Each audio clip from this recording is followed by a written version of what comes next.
Take a look today at the top remaining quarterback on the market, Cam Newton.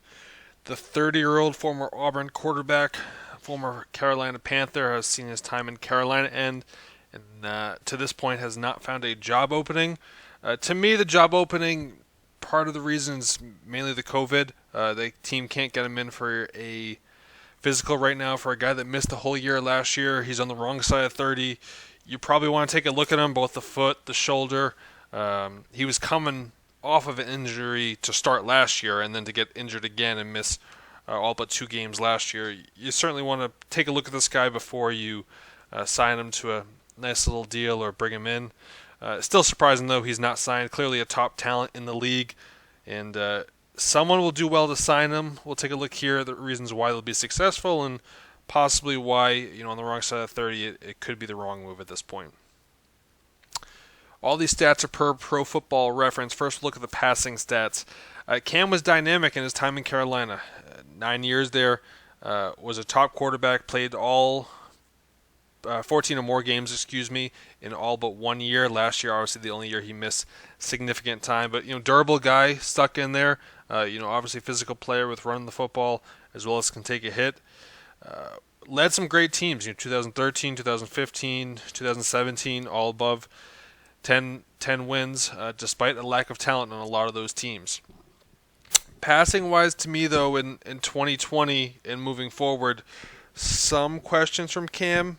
Primarily most of his career, a below 60% completion percentage guy. Had a real peak in 2018, was up to 68, but probably more of an anomaly in my mind. I mean, you go back to 2016, he was a 53% completion percentage guy. So a lot more kind of like a Josh Allen type in 2020, which we all have mixed reviews on what Allen is and can be moving forward. So you're not going to get a dynamic accuracy guy, but he can throw the football well, mostly over 3,500 yards, 20 or more touchdowns. The accuracy, though, 10 or more interceptions in every year. So he is prone to throw the football, turn the football over, but was a good quarterback, especially if you look down to the right-hand side, the talent he was working with. I mean, Greg Olsen, very good receiver. These are the Panthers receiving leaders 2011 through 2018. I mean, Olsen, very good receiving tight end, but he's not Gronk, he's not Tony Gonzalez. You would not want to see him as probably your number one receiver in that time. And then Steve Smith played with them for 3 years and is second on this list, which is pretty frightening to me. They were never able to bring in a guy to be more stable in that role, and it shows. I mean, Kelvin Benjamin is out of the league right now, and he's third on this list despite playing 3 or 4 years with Cam. Just shows the lack of talent. You go down the list: Devin Funchess, Tengin, Jericho Cotchery, Corey Brown. I mean, good guys, good receivers, but nothing special. Clearly, Cam was the talent there. And we'll move your attention to the left-hand side of it, the MVPs. Obviously, Lamar and Patrick, the last 2 MVPs, very talented individuals. But we go back to Cam. Cam, Matt Ryan, and Tom Brady. Those 3, you're not winning because of those guys anymore. They can help you win.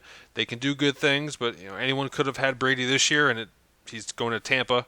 You can read all those reasons, but clearly he wasn't highly sought after. And then Matt Ryan, I mean, his coach almost got fired last year, despite the fact he's playing with a great offense with Julio Jones and Calvin Ridley. So clearly a little lackluster there. 2015 was several years ago. I know Cam's had some good years, but clearly his best days are probably behind him at this point. The reason I think that is the rushing and receiving, and this is my concern. With those passing stats, he was clearly a dynamic dual threat, could throw the ball, but also was Carolina's really secondary rusher and primary goal line back for a lot of those years. We'll look at historically in a second what he did, but you can just see here, season by season, over 100 carries in all but one of his main years, usually 600 to 700 yards. He took the football and he took a pounding. He was a football player. But to me, as he's now on the wrong side of 30, I begin to question, has he aged like a running back or aged like a quarterback? We're getting used to Tom Brady, Drew Brees, Phillip Rivers, these guys aging late into their 30s, still playing well. Cam clearly took a different pounding on his body the last couple of years, and that's what would concern me, especially coming off basically 2 years of injuries. how does he bounce back? Does he have that same bounce back? He released a great Instagram story today of how he's driven and has something to prove, and I believe all that, but physically, can his body do it? We'll take a look here. Rushing yards 2011 when Cam entered the league through 2017. Cam is 18th on the list in terms of rushing yards, 23rd in attempts. So it's not like he just was breaking off 20-yard runs. 23rd in attempts. He was taking a pounding. He was a bell cow more or less. And third in touchdowns. Clearly he was very successful. As I said, a goal line back.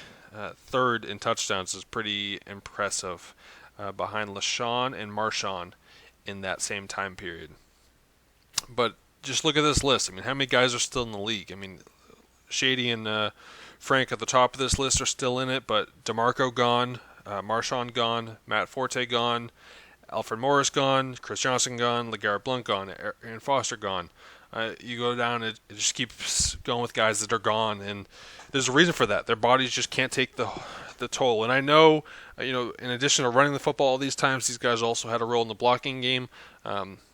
Therefore, they're taking that much more of a hit. But I'd say Cam's body is probably a lot closer to the way these guys have aged than some of the same quarterbacks in that span. Andrew Luck, the year after Cam was taken number one himself, and he's out of the league for injuries and just the physical toll he couldn't keep up with. So it's not a shot at Cam that his body is not at the same point as others. It's just reality of the situation. I think with all that being said, though, if you're looking at a 1 or 2 year deal, which is what Cam looks like right now, you're going to get a very good quarterback. Is he still a top 20 quarterback? I'd say so. What separates him and Josh Allen in Buffalo right now? To me, probably not much. Tyrod Taylor, a couple years older than him in the Chargers organization. Cam absolutely can still compete with that. Look at Chicago, Nick Foles and Mitch Trubisky. There's no way Cam is that much worse than Nick. So I think there's plenty of opportunities for Cam. I think he's going to be a victim right now of this health situation we have in this country. Probably be a little bit behind the 8 ball. But I do think there's a chance he's the Ryan Tannehill of this year. He clearly is a good quarterback. He can get hot, as we've seen in years past. And I think a team really could benefit from him. He's a leader in the locker room, on the field. Experience. You don't have to teach this guy how it works. He knows what he's doing. And I think a team, especially with 6 playoff spots, I'm not sure if it's 6 or 7 this year, but to get into the top 12 or 14 in the league, I think Cam can do that. And some team I think is going to be lucky come September 1st to have him on their team.